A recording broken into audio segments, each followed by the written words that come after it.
Bienvenue dans l'Astro 2026, dans une nouvelle ère d'air et de feu. Et oui, changement de ton, nous sortons de l'énergie de terre et d'eau des dernières années, des dernières décennies. Nous passons de la lenteur, la réceptivité, la practicalité à l'action, le mouvement et les échanges d'idées à la vitesse d'éclair. Le tout guidé principalement par deux signes d'air, soit Gémeaux et Verseau, et deux signes de feu, le Bélier et le Lion, qui vont se compléter, s'enrichir mutuellement, être d'accord les uns avec les autres. Alors, c'est sûr que ça favorise les débats, ça favorise les discussions, les négociations. C'est certain que ça devient le cœur un peu de comment on fonctionne. Alors, sortez vos chartes natales, les amis, et repérez ces signes et leurs maisons parce que ce sont ces secteurs-là qui vont être activés et en effervescence pour vous dans les années prochaines. Donc, le signe du Gémeaux, le signe du Verseau, le signe du Bélier et le signe du Lion, spécifiquement le Lion pour 2026-2027, parce que Jupiter va être là. On va regarder ça tout à l'heure. Si vous avez déjà des signes d'air et de feu, Soleil, Lune et Ascendant, ou un stellium, 3 planètes ou plus en air ou en feu, eh bien, ces zones-là sont sur le point de se réveiller, de s'activer, de prendre le volant. Même si vous n'avez rien en air et en feu, ce qui serait quand même surprenant, il va y avoir beaucoup d'évolution et de transformation dans ces secteurs-là de votre charte, pour tout le monde. Fait que même si tu n'as pas de planète en Lion, par exemple, ben, tu as quand même une maison qui est associée au Lion. Qu'est-ce qu'elle représente, cette maison-là? Ça va devenir super important. Même chose pour Bélier, Gémeaux, Verseau. Alors, soyez vraiment à l'affût de ces secteurs-là. Ils vont devenir d'une importance capitale. Si vous êtes un signe fixe qui n'aimait pas le changement, que vous avez une forte signature en signe d'eau et de terre, que vous êtes plus introverti qu'extroverti, c'est sûr que vous entendez les mots air et feu et vous dites « Ah non, j'aime pas ça, là. » Et en plus, je pense que pour les signes fixes, c'est encore plus dur parce que Pluton en Verseau, il force un changement sous tension. Tu sais, si c'était un taureau ou un scorpion, ben c'est en carré à ton signe. Si t'es le lion, c'est en face de toi. Fait que là, c'est comme, hey, je suis plus spécial, il faut que tout le monde soit spécial. C'est quoi cette affaire-là? Tu sais, je perds mon statut spécial. Fait que tu sais, c'est pas évident nécessairement, là. Donc, et même chose, si vous êtes plus terre et eau, puis que le feu, puis l'air, pour vous, c'est comme, ah non, me semble ça a de l'air dangereux, ben c'est normal, là. Vous allez être plus rébarbatif, plus résistant à cette énergie-là au début. Vous aurez besoin peut-être d'un petit peu plus de temps d'adaptation que les autres.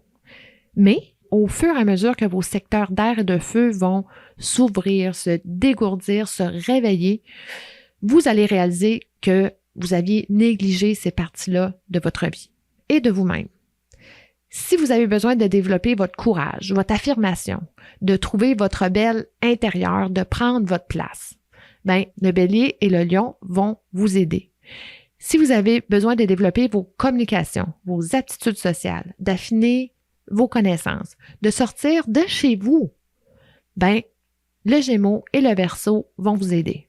Dans un monde de plus en plus instable et rapide, ces 4 signes-là, ensemble, veulent nous apprendre à rebondir rapidement, à développer notre débrouillardise et à trouver le courage face à l'adversité.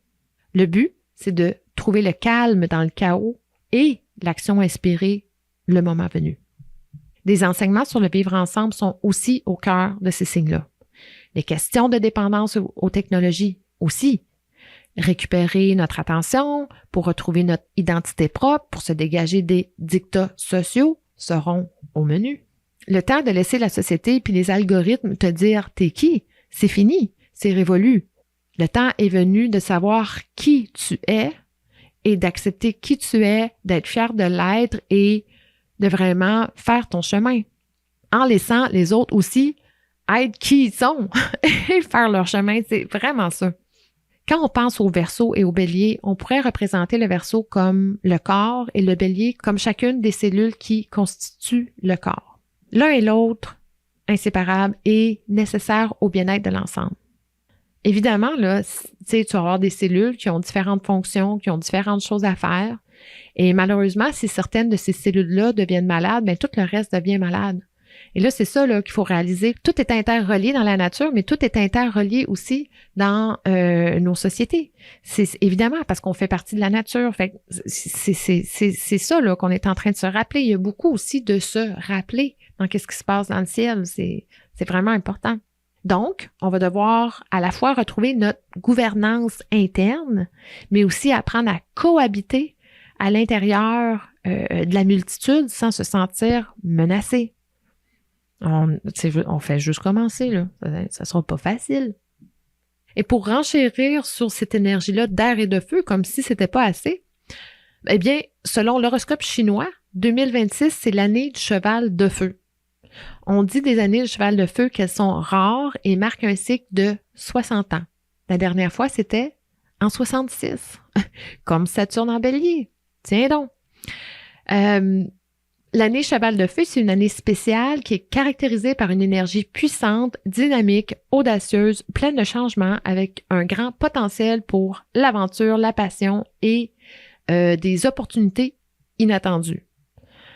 Ben voilà, ça colle au tableau, hein? Ça colle à l'énergie d'air et de feu qui est devant nous. Si on regarde la carte du tarot de 2026, eh bien, il y a deux possibilités. Soit 2 plus 0 plus 2 plus 6, si on additionne ensemble qui nous donne 10, soit la roue de la fortune, ou si on additionne le 1 et le 0, nous tombons à la carte 1 qui est le magicien. Donc, le 1 et le 10, le magicien et la roue de fortune.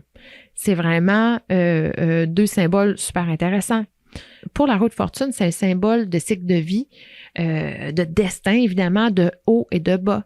C'est une carte qui nous enseigne qu'une partie de notre existence échappe complètement à notre contrôle et à notre volonté. L'acceptation devient la clé de cette carte-là, de comprendre que la seule constance dans l'univers, c'est le changement. Pour le magicien, c'est un nouveau départ, nouvelle aventure, nouvelle compétence. Encore là, hein, c'est comme un peu le bélier, on est au début. C'est la motivation, la concentration, la confiance en soi, dans son talent unique. Le magicien, c'est lui qui crée à partir de rien. C'est lui qui transforme le plomb en or. Mais c'est aussi le trickster. Des fois, il y a un côté tricheur, c'est l'illusionniste. Donc, c'est aussi très Mercure, très Gémeaux, c'est très Neptune, c'est très Bélier, tout ça, là, tout mis ensemble. Puis, j'irai même plus loin. Si tu prends le chiffre 10 de la roue de fortune, que tu gardes 1 et 0, eh bien là, tu as le magicien et le fou.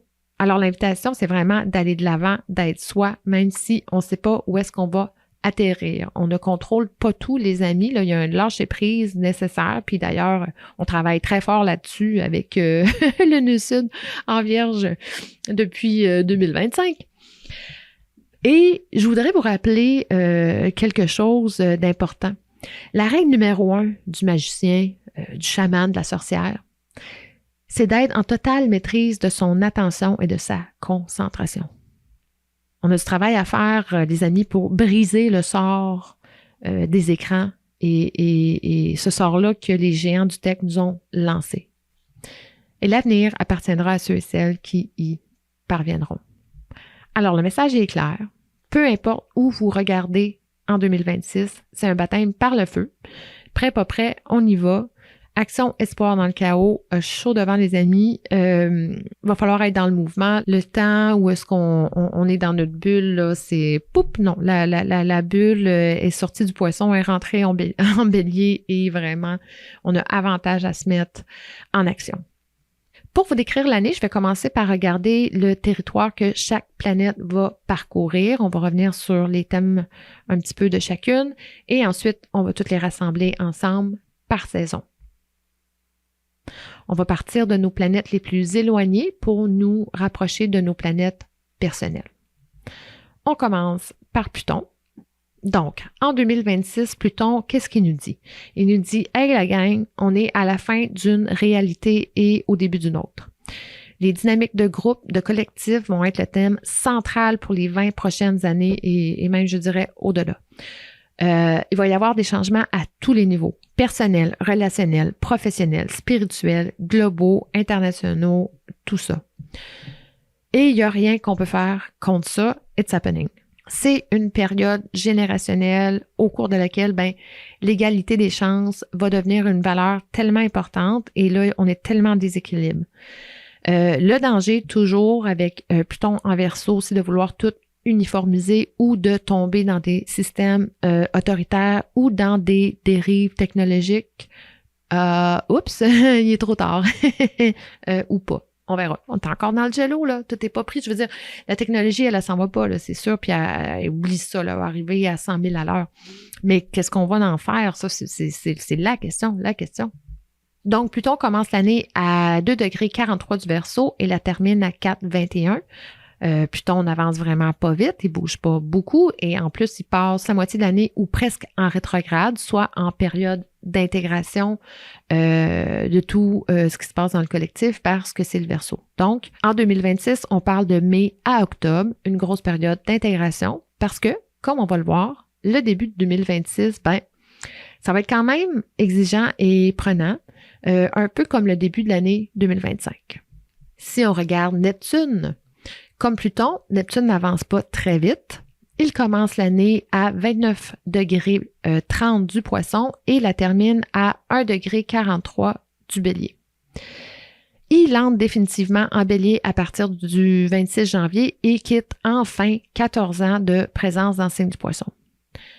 Si au début, c'était le fun, Neptune, chez lui en Poisson, là, avec le développement des réseaux sociaux, Instagram, TikTok, tout ça, les médias indépendants, le virtuel, c'était beaucoup aussi une poussée spirituelle, mystique, un désir d'inclusivité totale, hein, c'est le Poisson, c'est Neptune, il n'y a pas de limite, il n'y a pas de boundaries, fait que c'était comme enlevant, c'était prometteur, mais rapidement, on est tombé dans la spiritualité spectacle, le virtue signaling, la pureté morale, les sentiments de persécution, victimisation, la compassion performative, les fake news, tu sais, à un moment donné, c'est devenu la douleur en spectacle pour finir avec la souffrance réelle dans nos selles à partir de 2023 avec Saturne qui est arrivé en Poisson et évidemment des images qui nous viennent de partout dans le monde, mais beaucoup à cause de la Palestine qui va avoir vraiment été souligné pendant cette période-là, que ça aussi, hein, c'est pas terminé, évidemment, c'est pas,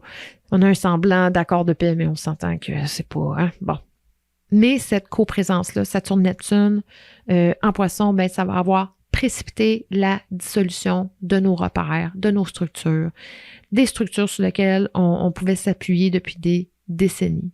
Le voile, y est tombé, tu sais. C'est la confirmation que les choses ne peuvent plus continuer telles qu'elles sont. Puis, on peut continuer de s'illusionner, mais si tu continues de t'illusionner, tu deviens de plus en plus conscient que tu entretiens tes illusions, probablement parce que tu n'es juste pas capable d'admettre que tu as tort, tu sais. C'est un peu ça qui se passe. Mais là, arrive Neptune en Bélier, puis ça, ça passe plus, là. Le Bélier, c'est la réalité crue dans ta face. On n'idéalise plus du tout les mêmes choses, là. Le réel devient pas mal plus intéressant que le virtuel parce que c'est là que ça se passe, c'est là qu'elle est l'énergie, c'est là que l'action est. C'est Neptune en Bélier, c'est des nouveaux idéaux, c'est rêver d'aventure, d'héroïsme, d'indépendance, de rébellion. C'est le compassionate action, c'est les droits et la responsabilité individuelle aussi. C'est croire, Neptune, en soi, en ce qu'on voit, ce qu'on touche, ce qu'on goûte et ce qu'on ressent. Le reste, comment qu'on peut y faire confiance? Évidemment, il y a un shadow. La guerre, l'identité politique, l'impulsivité, tout ça. Donc, Neptune va être rétrograde en Bélier de juillet en décembre, parallèlement à Pluton. Et c'est vraiment une période où on va ajuster nos rêves et nos aspirations dans cette nouvelle réalité. Uranus, tassez-vous de là. Uranus s'installe en Gémeaux jusqu'en 2032. La plus grande accélération en termes d'information, de communication et d'innovation que l'humanité n'aura jamais connue est à nos portes.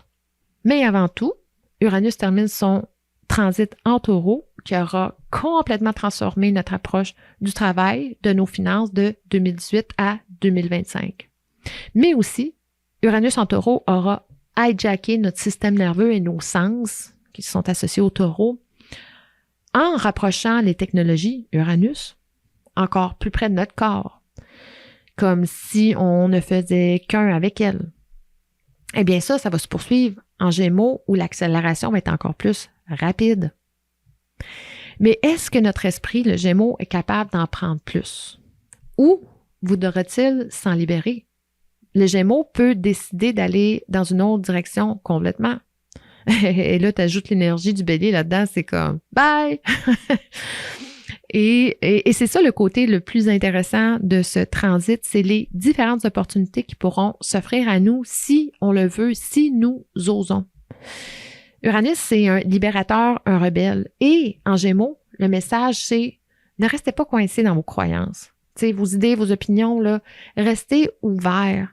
Ces prises de position-là identitaires à fond, là, ça va être révolu là, au travers de ce transit-là, d'après moi. Là. Donc, vous avez le droit de changer d'idée. Puis surtout, là, restez léger comme l'air. Ne vous alourdissez pas. Uranus commence l'année à 27 degrés 56 du Taureau et va la terminer à 2 degrés 17 du Gémeaux. Il entre en Gémeaux le 25 avril définitivement et sera rétrograde de septembre 2026 à février 2027, qui sera sûrement une période où nous devrons rapatrier nos morceaux si nous sommes trop éparpillés ou peut-être surstimulés. Pour ce qui est de notre bon vieux Saturne, il commence l'année à 26 degrés 10 du Poisson et la termine à 8 degrés 20 du Bélier. Sérieux, la combinaison de Saturne et Neptune en Poisson là, de 2023 à 2026, comme on a vu, là, ça a été vraiment fucking souffrant. Là. Long et interminable. C'était vraiment ramé en eau trouble avec des trous dans le fond de notre canot, puis on voyait même pas la rive. Là. C'est tellement de sentiments d'impuissance, d'incertitude, l'impression qu'on s'envole nulle part. Pour certains, ça a été faire face à leur système d'évitement, leur dépendance. Donc, ça a du bon aussi, mais ça n'a pas été facile. Comment savoir qu'est-ce qui est vrai, qu'est-ce qui ne l'est pas? Ça a été vraiment cette période-là. Saturne entre enfin en Bélier le 13 février et rejoint Neptune pour leur importante conjonction qui n'arrive qu'aux 35 ans. C'est une signature générationnelle historique, comme au moment de la chute du mur de Berlin. Et qu'est-ce que ce sera cette fois-ci en Bélier? C'est certain que c'est quelque chose de global. C'est un nouveau commencement, un nouveau milestone. Positif, négatif, impossible de savoir pour le moment, mais c'est sûr que ça va être un marqueur de temps. En Bélier, ça pourrait être quelque chose qui s'arrête d'un coup sec ou quelque chose qui apparaît d'un coup sec. Et cette fois-ci, la particularité, c'est que ça va être en aspect positif à Pluton et à Uranus. Donc, restons positifs, la vie pourrait nous surprendre. Saturne va être rétrograde exactement en même temps que Neptune de juillet à décembre. Donc, même en 2026, il est peu probable qu'on ait toutes les réponses ou vraiment une vision claire d'où les choses s'en vont. Mais au moins, on avance et on change de mindset. Comme je vous disais, le jello, il est en train de prendre, tu sais, mais c'est ça, là, il va y avoir encore de l'espace pour de l'ajustement et vraiment nous positionner à l'intérieur de tout ça. Jupiter, notre grand bénéfique, il commence l'année à 21 degrés du Cancer et la termine à 26 degrés 25 du Lion. Il va y aller à fond la caisse, là, notre Jupiter, en 2026. Jusqu'au 30 juin, il est toujours en Cancer où il nous connecte à notre intuition, notre caring, notre désir de sécurité, de protection. C'est notre refuge, c'est la mama bear, c'est prendre soin des autres et des besoins de base. Des questions de sécurité émotionnelle, matérielle sont au premier plan. Le confort et le réconfort surtout sont recherchés. On accorde beaucoup plus d'importance aux émotions, à nos instincts, aux questions féminines aussi. Même quand elles sont malmenées, ça reste là, c'est tellement important. Ça a son shadow aussi, hein, c'est du nationalisme exacerbé, là, c'est le protectionnisme, c'est régresser dans le temps, c'est parfois le contrôle émotionnel. Et à partir du 30 juin 2026, c'est Jupiter en Lion. Alors, go big or go home, là. Jupiter en Lion, c'est la volonté créatrice, c'est une ambiance où tout le monde a envie de se réaliser, de susciter la reconnaissance, le respect, l'estime des autres. C'est un climat plus généreux, plus chaleureux, beaucoup plus affiché, mais qui peut provoquer le Lion, hein, un peu de drama ou des conflits, de la polémique pour attirer l'attention. Donc, l'invitation est de viser haut tout en faisant attention à pas se brûler les ailes ou l'ego. La créativité va être le moteur et les grands projets aussi vont être mis de l'avant. Mais encore là, trop gros, trop vite, il y a toujours un danger. Le shadow, évidemment, l'arrogance, l'orgueil mal placé, les égos démesurés, des grands hauts, des grands bas, tout ça. Et comme vous allez le voir, l'arrivée de Jupiter en Lion annonce un ciel assez spectaculaire cet été. Je vous en dis pas plus pour le moment. Et Jupiter va être rétrograde en début d'année en Cancer jusqu'au 11 mars. Va entrer en Lion le 30 juin, comme on disait. Et après ça, il va filer là, à vive allure en Lion jusqu'en décembre, où il va commencer son rétrograde en Lion en fin d'année. Ce qui m'amène tout de suite à vous parler des nœuds lunaires, ces points associés aux éclipses qui sont des points d'activation tellement importants. Le nœud nord va passer du signe du Poisson le 27 juillet au signe du Verseau. Et oui, une signature de plus en signe d'air. Ce qui va mettre le nœud sud en Lion. Et c'est sûr là, que ça va venir jouer sur Jupiter en Lion. Parce que le nœud sud dit toujours attends là, pas trop, là, laisse aller, tu sais. Donc, le nœud sud va venir dire à notre Jupiter en Lion, ben écoute, tu peux juste bien réussir si t'intègres vraiment le nœud nord qui va être en Verseau, là. Tu peux pas juste être le roi, là, ça marchera pas. Va falloir que tu inclues le groupe pour que ça fonctionne. Alors, c'est ça, c'est vraiment un jeu qu'on va retrouver dans notre ciel en 2026. Si on reste toujours avec les nœuds, jusqu'en juillet 2026, c'est toujours le nœud nord en Poisson. C'est viser une réelle inclusion qui ne demande pas la pureté ni la perfection, hein, ça c'est le côté nœud sud de la Vierge, mais de vraiment réaliser que c'est utopique de demander aux gens de penser exactement comme nous. Parce que penser exactement comme nous, ben là, c'est une secte. Alors, c'est ça le vrai sens du Poisson, c'est l'acceptation et la compassion malgré les différences. C'est aussi abandonner l'obsession des règles, du détail, la peur de ne pas faire les choses correctement, parfaitement, nœud sud en Vierge. C'est s'engager aussi envers notre santé mentale, émotionnelle. C'est être capable de déconnecter dans le Poisson du chaos ambiant, de désintoxiquer la Vierge, notre esprit et notre corps. C'est réaliser que le détachement, ce n'est pas du désengagement.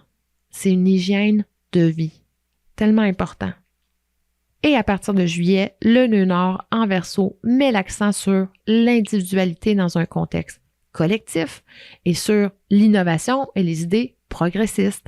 Dans le contexte actuel, c'est vraiment une activation de la transformation de nos sociétés, là, comme on disait, à tous les plans. Le spotlight avec le nœud nord en Verseau, ben, il est sur la communauté et il n'est pas sur le roi assis sur son trône, qui est associé au nœud sud, comme je vous le disais tout à l'heure. Donc, out la culture de la célébrité, out les wannabe kings. C'est vraiment un chiffre d'état d'esprit, là.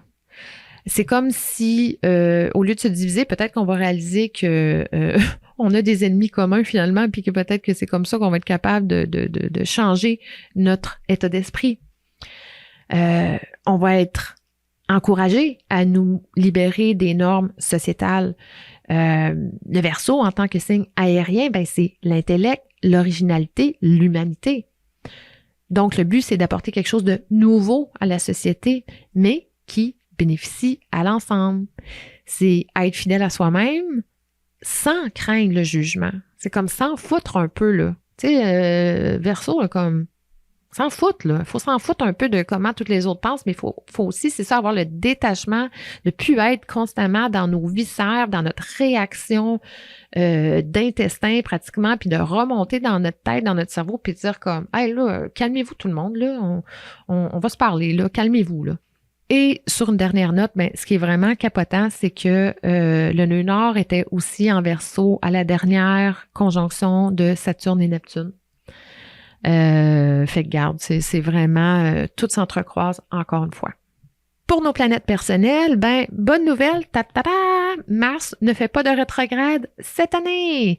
Il commence son année à 12 degrés 50 du Capricorne et va la terminer 8 signes plus loin en Vierge à 9 degrés 53. Donc, pas de Mars rétrograde en 26. Puis c'est parfait parce que Mars, justement, gouverne l'énergie du Bélier. Alors, ben c'est ça, on est prêt, hein? Let's go, let's do it. Là. Puis cette énergie-là aussi très guerrière, de notre guerrière interne qu'il faut vraiment réveiller et qui va nous porter à avancer, puis avancer avec courage et audace, peu importe qu'est-ce qui se tient devant nous.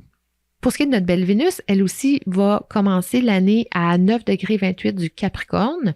Donc, Mars et Vénus, en début d'année, vont se rejoindre dans le signe du Capricorne, qui est quand même super intéressant. C'est pas mal agree to disagree, là, on dirait, cette énergie-là. Et Vénus va terminer l'année à 23 degrés 41 du Scorpion.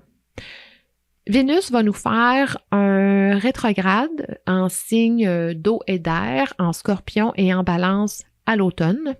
Vénus qui est rétrograde nous demande toujours de revenir sur nos valeurs, sur des questions relationnelles, amoureuses, évidemment. Donc, Scorpion, Balance, c'est sûr qu'on va être dans ces thèmes-là à ce moment-là. Et le dernier, et non le moindre, Mercure en 2026 va commencer l'année en Sagittaire à 28 degrés 58 du Sagittaire et finir en Capricorne. Alors, il va quand même couvrir pas mal de signes comme il fait à chaque année. Et cette année, tous ces rétrogrades vont être en signe d'eau. Et ça, c'est quand même intéressant étant donné qu'on a tellement une énergie d'air et de feu. Mercure va nous demander de revenir dans nos feelings, va nous demander de revenir vers l'intérieur, de prendre soin de nous, hein, c'est clair. Et prendre soin de nous, prendre soin des autres, tout ça. Puis dans nos communications aussi, c'est sûr que Mercure en 2026 va nous demander de parler avec beaucoup plus d'intelligence émotionnelle. Et peut-être justement, c'est tout l'effet du travail de Jupiter en Cancer qu'on va peut-être récolter, mais ça va devenir une signature super importante. C'est sûr que des Mercure rétrogrades, c'est des moments pour faire attention à nos communications, à nos outils de communication, aux malentendus aussi. Essayer de rester compréhensif. Et c'est un cycle idéal pour revenir, réfléchir, intégrer tout ça, ajuster. Ça sert à ça, les Mercures rétrogrades. Pour terminer, on a Chiron qui est en Bélier depuis un certain temps, qui va rentrer, il va passer quelques mois en Taureau. Alors ça aussi, ça va être un game changer. Moi, je l'attends beaucoup, ce transit-là, Chiron en Taureau. C'est sûr que ça va être se guérir à travers le corps. Ça va être c'est ça, c'est un retour vers le corps en même temps parce que je pense qu'on va être tellement épuisé des technologies que on va vouloir revenir à la nature, on va vouloir revenir vers le corps, on va vouloir trouver une nouvelle façon de remédier à tout ça ou d'équilibrer tout ça.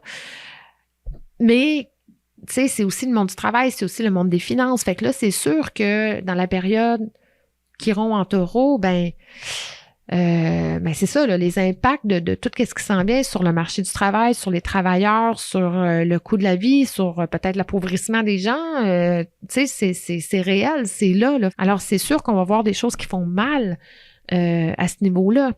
Mais aussi, ça va être de constater tous les dégâts à l'environnement, à la nature, au climat. Je pense que ça va devenir encore plus visible. Donc, c'est ça, une grosse conscientisation de qu'est-ce que ça veut dire être vivant, de qu'est-ce que ça veut dire être humain. Fait que c'est sûr que Chiron en Taureau, voilà, hein, ça va être une signature importante. Et pour terminer, ben, il y a aussi l'élite. L'élite qui est un peu cette partie refoulée qu'on veut remettre à l'intérieur. Hein. C'est un petit peu comme Pluton. Et Lilith aussi tend à vouloir révéler certaines choses, à nous rendre conscients de certaines choses, à nous permettre d'être justement, de se faire amis avec ces parties-là peut-être plus difficiles de nous, qu'on aimerait libérer, qu'on devrait accepter davantage. Ben, elle aussi, elle va passer une bonne partie de l'année, de janvier à septembre 2026, en Sagittaire, un autre signe de feu. Pour terminer son année en Capricorne. Alors là, c'est ça aussi, ça va venir peut-être rejoindre des thèmes vers la fin de l'année, en septembre 2026, avec Chiron, là, en signe de terre, en taureau, tu sais, peut-être les questions de finances, tout ça. Ça va être intéressant de voir comment ça va être impacté à l'automne 2026. Le monde des finances va être rendu où à ce moment-là? Bonne question.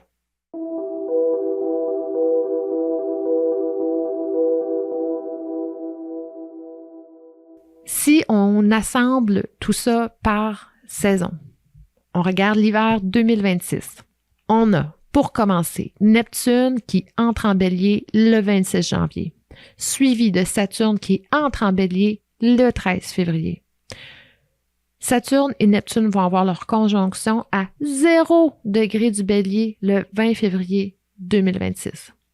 Au travers de ça, imaginez-vous donc, on va avoir la première éclipse en Verseau le 17 février. C'est toute qu'une signature en Verseau, les amis, là, vous irez voir ça. Ça va être une nouvelle lune et en carré à Uranus. Alors, c'est comme si déjà le début de l'année, là, j'ai dit quoi, 17 février, nous donne un coup de pied dans le derrière. Hein. C'est Uranus, là, c'est comme « Hey, hey, les amis, là, qu'est-ce que vous faites? » Fait que c'est quand même particulier. Fait qu'il y a quelque chose qui se passe, puis c'est le Verseau, fait que c'est quand même assez global. Et ça va être suivi le 3 mars d'une éclipse lunaire totale en Vierge, qui va être évidemment une pleine lune.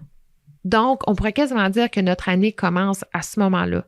Autour de la mi-février, là, c'est vraiment OK, ça bouge. C'est sûr que fin décembre, janvier, tout ça, là, on est encore à fermer nos livres, à faire des deuils, à faire comme OK, garde, non, ça le fera pas, là, OK, je vais laisser aller, il faut que je me concentre sur d'autres choses, mais c'est quoi cette autre chose-là? Puis tout ça, ben, ça commence à être vraiment plus clair et à se mettre en mouvement à partir de la mi-février, mais avec, c'est ça, en plus, comme une électrification avec les éclipses et la première éclipse en Verseau le 17. Même si elle a le potentiel de donner un coup de pied dans le derrière, j'aime quand même cette éclipse-là en Verseau parce que on va aussi avoir Vénus qui va être chez elle en Poisson et Mercure. Alors, et ce nouveau départ-là avec Saturne et Neptune en Bélier. Mars va être en Verseau, collé sur l'éclipse. Alors, my God, c'est qui vivra verra, mais toute qu'une signature. Et pendant l'hiver, on va aussi avoir un Mercure rétrograde du 26 février au 20 mars en Poisson. Écoutez, quel début d'année, mais quel début d'année, là, cette période-là, c'est comme BAM! Puis après ça, OK, attends, va réfléchir, là, puis tu sais, l'aspect du Poisson, alors, qu'est-ce que ça va vouloir dire? Et on arrive au printemps et j'ai envie de vous dire, allez voir tout de suite la nouvelle lune en Bélier du 17 avril. Il y a 1, 2, 3, 4, 5, 6, 7 planètes en Bélier, incluant Chiron, Lune et Soleil. Wow! C'est pas quelque chose qu'on voit souvent. Et la dernière fois qu'il y a eu une signature comme ça dans le ciel, eh bien, c'était dans les années 60, puis c'était en Verseau, comme une méga signature en Verseau à cette époque-là.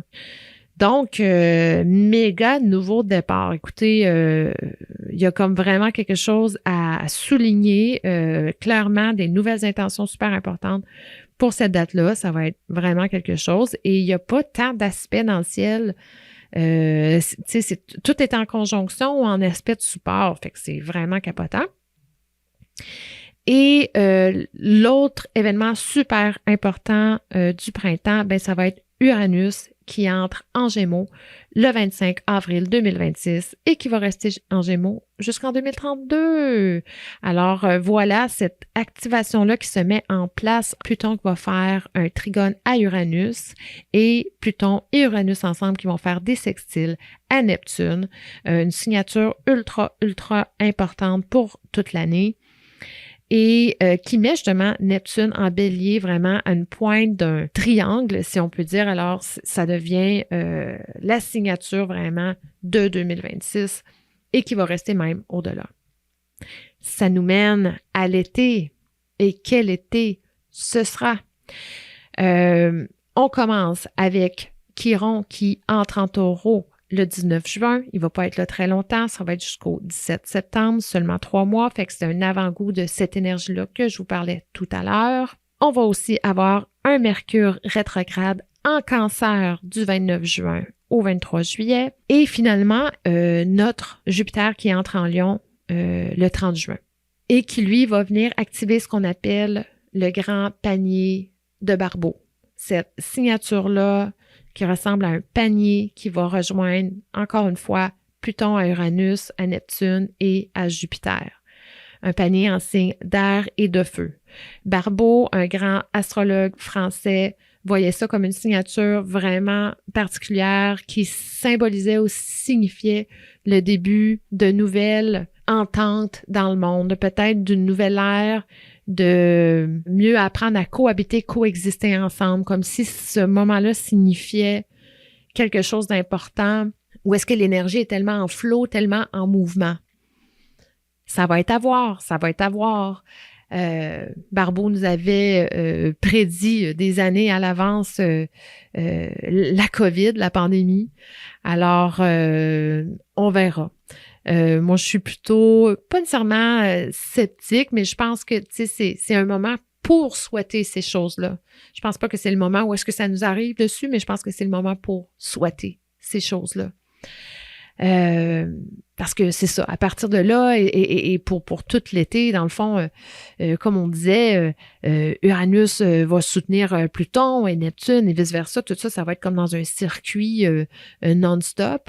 Mais on va aussi avoir Jupiter qui va vouloir opposer Pluton, et là, on a les nœuds qui arrivent en même temps, alors gros été, hein, gros été, ça va être vraiment intéressant de voir comment ça va se jouer. Et pendant l'été, ben c'est ça, on va avoir les éclipses. La première éclipse en Lion le 12 août et une autre éclipse le 28 août qui va être en Poisson. Alors oui, on va encore avoir des éclipses en Poisson et en Vierge pour quelques temps, même si les nœuds lunaires vont être passés en Verseau et en Lion. Si on regarde l'automne 2026, eh bien, on va avoir notre Vénus rétrograde du 3 octobre au 13 novembre, du signe du Scorpion au signe de la Balance, et parallèlement, un Mercure rétrograde aussi en Scorpion. Les thèmes relationnels, les thèmes d'amour vont être vraiment importants et tous les thèmes d'attachement avec le Scorpion, se donner tellement, s'oublier dans l'autre, hein, parfois, et peut-être là, dans Balance de se dire « Wow, attends un petit peu, là, je suis allée ben trop loin, puis je me fais une injustice à moi-même, puis un déséquilibre dans ces relations-là. » Ça peut être des relations amoureuses, mais ça peut être des relations de partenariat, de collaboration, d'affaires ou non aussi. Ça pourrait jouer dans différents domaines. Mais c'est sûr que c'est des bonnes réflexions sur comment c'est important de se valoriser aussi. Puis est-ce qu'on est trop obsessif? Est-ce qu'on est trop obsédé dans certaines relations? Alors, ça va être des thèmes super importants à l'automne prochain. Et à l'hiver, écoute, ça va tomber tranquille un petit peu. On est bien content. Il va y avoir Lilith qui va rentrer en Capricorne. Mais sinon, comme vous pouvez voir, c'est vraiment le fin de l'hiver, printemps et l'été c'est les gros spotlights de l'astro à venir en 2026. Alors, bienvenue dans le nouveau monde. Bienvenue dans le nouveau monde, bienvenue dans l'ère d'air et de feu. Et vraiment, on va tous découvrir ça ensemble.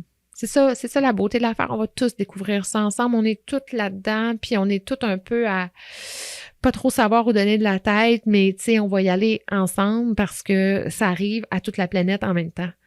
C'est pas comme, il se passe quelque chose dans un pays, puis il se passe quelque chose ailleurs. Non, tu sais, maintenant, tu sais, quand on dit we are one, c'est OK, il y a le côté spirituel de l'affaire, où est-ce que les gens font comme, hey, non, oublie ça, là, on peut pas être we are one, là, regarde comment ça va si mal. Ouais, mais on est we are one parce qu'on sait maintenant en tout temps qu'est-ce qui se passe partout, puis qu'en plus, pour ce qui est de la corruption, des choses comme ça, c'est même plus caché. Fait que de plus en plus, on va sortir de nos silos et on va tout voir les mêmes choses. Puis je pense que c'est ça, ultimement, la révélation des temps dans lesquels on rentre. Que finalement, ça va être difficile de nier cette réalité-là commune dans laquelle on est, tu sais.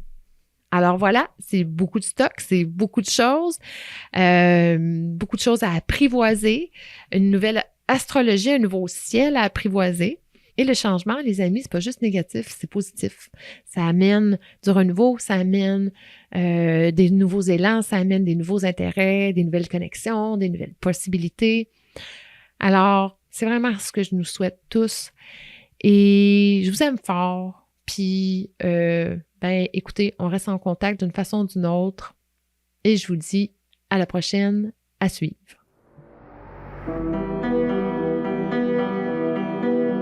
Si cet épisode vous touche d'une façon ou d'une autre, vous nourrit, merci d'encourager mon travail en le partageant, en ajoutant un commentaire, un like, une étoile.